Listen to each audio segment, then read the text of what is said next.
Ferdinand Marcos, Augusto Pinochet, Wojciech Jaruzelski, Slobodan Milosevic, P.W. Botha. Powerful, ruthless strong men with one thing in common. Their power was destroyed by nonviolent civil resistance. How were such powerful rulers defeated? It happens when people join together to resist the power of repression. In the Philippines, they called it people power. Usually it's called civil resistance. It's a nonviolent weapon for ordinary people to use against repressive rulers. Civil resistance requires large numbers of people, but it's not only about numbers. The difficulty with nonviolent efforts is that they don't recognize the necessity of fierce discipline and training, and strategizing, and planning, and recruiting, and doing the kinds of things that you do to have a movement. That can't happen spontaneously. It has to be done systematically. How does it begin? When conditions become intolerable, people organize. Union leaders sometimes take the first step, or human rights groups, or religious organizations, or all of them working together. The main thing in the struggle is to get attention.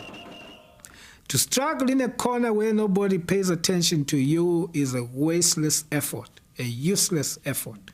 You've got, if you struggle, to attract as much attention as you can to your cause. At the start, the big problems are apathy and fear, and the perception that an adversary is invincible. In Chile, it took 10 years for the pro-democracy opposition to overcome these obstacles. Okay, so how do I organize protests? Public protest can be very effective, but it's a small part of civil resistance. Just one of hundreds of tactics. Marches and rallies can be a mistake if you're not ready. It's easy for police and security forces to break up public actions. A few hundred people, or even a few thousand people in the street, are no threat to authoritarian power. Street actions put you and your supporters at risk. Until you've organized a truly mass movement, public actions may only show that you're ineffective or foolish. If not mass protests, then what? You have to decide. The choices are almost unlimited. You talk, debate, and plan. What to do. When. Why. Develop a strategy that ties it all together. Evaluate your risks. Strikes and boycotts can be powerful actions which involve large numbers of people in ways that don't expose them to tear gas, beatings, and arrest. It allowed for the whole community to be participants in the movement.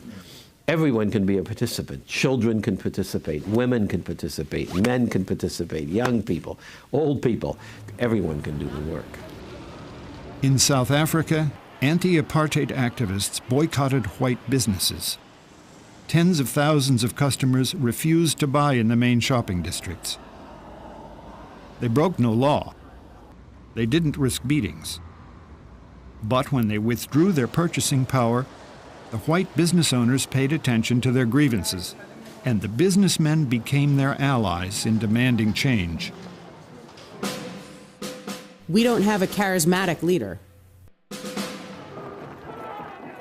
You don't need a charismatic leader.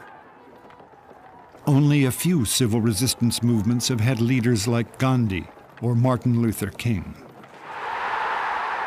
There was no such leader in Chile or Serbia or dozens of similar nonviolent success stories. If a movement is too closely identified with a single well-known leader, and that prominent leader is arrested, the movement may be paralyzed.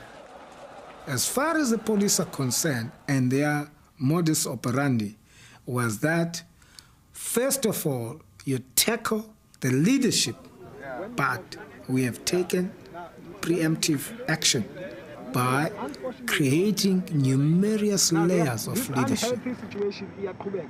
When leaders are dispersed throughout a movement, their names often unknown, it's impossible to arrest them all. The movement continues even when top leaders are removed. This won't work in my country. You may be right. A nonviolent strategy may not succeed against every opponent. Many people doubt that it can work against truly brutal or totalitarian opponents. But the Solidarity movement in Poland succeeded at a time when 70,000 Soviet troops were stationed there. Pinochet's military junta was defeated.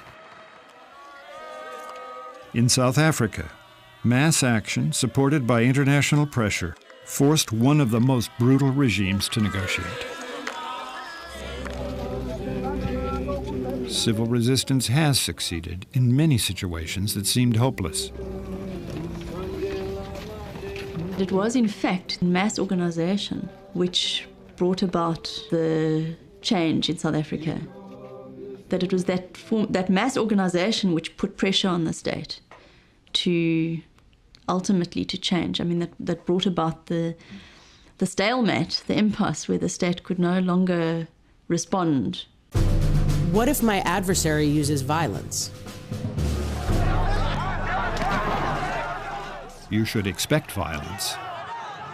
Your adversary is not going to surrender as long as he controls police and security forces. Whatever you impose through violence, you have to defend through violence. That's why we think that violence is the strength of the weak, because they don't have arguments. They don't have moral authority. So whatever you achieve through violence, you have to defend through violence. But violent tactics didn't stop the opposition in Chile, Poland, Serbia, India, and other places. When force is used against nonviolent activists, the result may not be what the authorities intended. The main mistake of the regime was that they spread the circle of those who were under the repression. That's why this repression was counterproductive, because it is like the third Newton law of action and reaction. When you raise the level of repression, the resistance goes up as well. What if my adversary can't be persuaded? Civil resistance is not about persuasion. You are not appealing to your adversary's conscience. Your goal is to raise the cost of repression to the point where it becomes unbearable. Imposing economic costs is one way. Or you can try to disrupt normal life, to demonstrate that the authorities have lost control. When a population loses respect for its rulers, further disobedience and resistance become easier. Ridicule and humor can be effective, making the regime look silly and incompetent. Whatever you do, you need a strategy. If you do this, your adversary might do this and that. And so those are going to be your choices. And why don't you really think about 3 steps ahead? Why don't you involve some strategy and overall planning in your fight? And why don't you try to anticipate what's going to happen in 6 months from now? This will take too long. We can't wait. Consider the alternatives. You could try armed insurrection, but that requires money, training, and weapons. And armed insurrections fail far more often than they succeed. Of course, there are people that think that the only way to face violence is through violence. But that was out of the question. We will never have support for doing that. We will never have the capacity, nor the ability to do that. So the only way was through a massive, pacific, and organized society. You could wait and hope that other countries will impose sanctions or intervene. But you can't control what others do. And you, the people who have the most to gain or lose, can decide for yourselves what to do without waiting for someone else. Civil resistance has a far better record of success than armed struggle. And organizing mass resistance is an inherently democratic process. It's much more likely to produce a democratic outcome. How can I win? Every situation is different, but start with the essentials. You can't win without unity, planning, and nonviolent discipline. Remember the most basic principle. No ruler can rule if people refuse to obey, to go to work, to pay their taxes, to do what's expected. When security forces refuse to obey orders, and their loyalty can be surprisingly weak, no authoritarian can hold power for long. If enough people disobey and disrupt, power shifts, military and police loyalties crack, and change becomes possible. Your goal is to create cracks and then exploit them. How can I learn more? There's a lot to learn. Start with the resources on this website, which has links to others, and many articles, books, and films available in several languages.